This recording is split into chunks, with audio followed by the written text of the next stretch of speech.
How about you? Because I love help homework.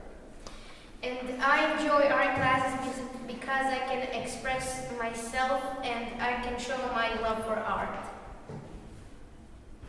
Go. What's art for you? Art for me is a painting. How about you? For me, art is painting and drawing.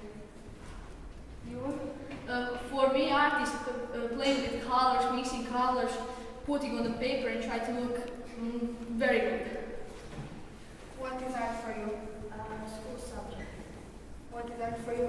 Art for me is a time when I relax and go my tasks. Art for me is a way to say something without speaking. What is art for you?